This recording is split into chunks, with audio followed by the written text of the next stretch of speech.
Good evening everybody. पिछले video में हमने आपको बताया उन सभी संख्याओं का वर्ग ज्ञात करना जिनका इकाई का अंक 5 हो। 1 से 100 तक का हमने टारगेट किया था।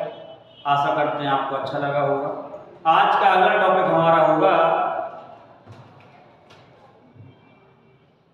किसी भी संख्या में किसी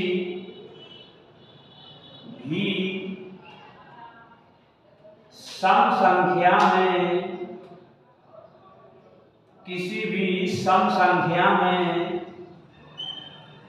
5 का गुणा कराना। किसी भी सम संख्या में 5 का गुणा कराना। अच्छा टॉपिक है, ध्यान से देखिएगा। किसी भी सम संख्या में 5 का गुणा कराना। सबसे पहले यहां से दो बातें निकलती हैं नंबर सिस्टम चैप्टर से। सम संख्या कहते किसे हैं? ध्यान से सुनिएगा। सम संख्या कहते किसे हैं? वे सभी संख्याएं जो अंक 2 से पूरी अर्थात पूर्णतः विभाजित हो जाती हैं सम संख्याएं कहलाती हैं।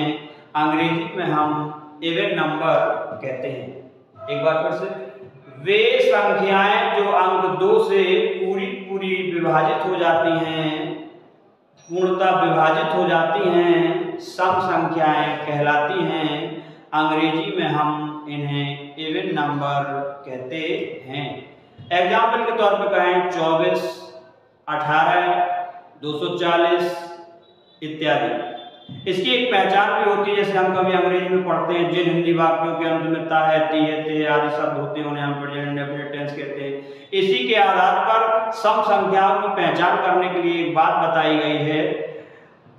किसी भी संख्या का यदि इकाई का अंक 0, 2, 0, 2, 4, 6, 8 होगा तो उस संख्या को सम संख्या होना पड़ेगा। ये पहचान है किसी भी सम संख्या का, किसी भी संख्या का यदि इकाई का अंक 0, 2, 4, 6, 8 है तो उस संख्या को सम संख्या हम कह सकते हैं। 100% दावेदार होंगे। अब हम टॉपिक को देखते हैं। टॉपिक की विशेषता में किसी भी सम संख्या में 5 का गुणा कराना।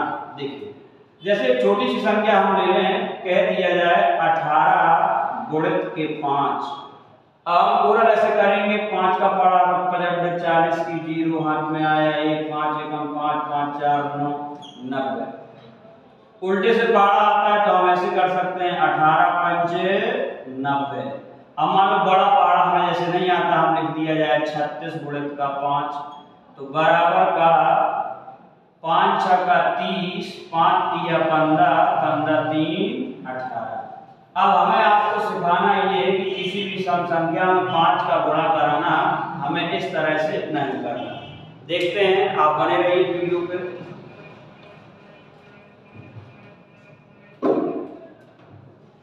जैसे कोई संख्या हम लिख लेते हैं, एक छोटी संख्या लेकर के बताते हैं फिर बड़ी संख्या हम लेके आते हैं। हम लिख लेते हैं 64 गुणित का 5। अब यहाँ मजबूरी है, हमें 5 से ही करना होगा, 64 का कर नहीं सकते।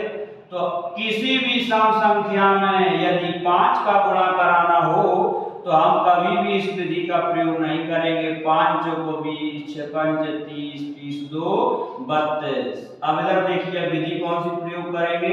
हम इस विधि का प्रयोग करेंगे किसी भी सम संख्या में यदि 5 का गुणा करना हो तो हम उस सम संख्या का बिना पेन चलाए मन ही मन में आधा कर लेते हैं।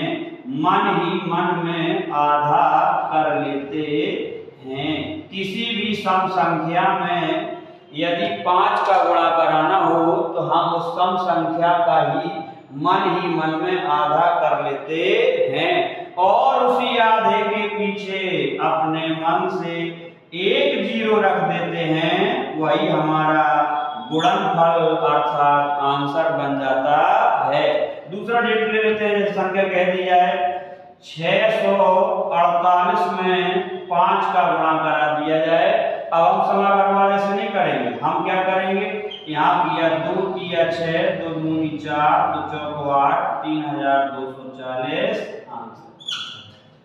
किसी भी सम संख्या में यदि 5 का गुणा कराना हो तो हम दी गई सर्वप्रथम सम संख्या का ही मन में आधा कर लेते हैं और उसी आधे के पीछे अपने मन से एक जीरो रख देते हैं, वही हमारा गुणनफल बन जाता है। यहाँ पर एक मुद्दे की बात ये उठती है कि सर बड़ी से बड़ी संख्या आ जाए, तो देखो एक लेक्चर हम आपको बताते हैं। अगर बड़ी से बड़ी संख्या आ जाए तो मैथमेटिक्स का सिद्धांत कहता है दुनिया की किसी भी चीज में अगर हम 2 से भाग लगाते हैं तो उस संख्या को हमें 2 बराबर बराबर भागों में बांटना पड़ेगा। जैसे अगर कह दिया जाए चाहे जिस संख्या में आप 2 का भाग लगाएंगे उसे आधा होना पड़ेगा। अब आपको कोई संख्या जैसे बड़ी नजर आ रही है तो आपने यहाँ पर देखा, जैसे एक संख्या और ले लेते हैं 1248 गुणित के 5। अब आप यहां से करिए 2 छक 12, 2 दूनी 4, 2 चौको 8, ये देखो आंसर। जय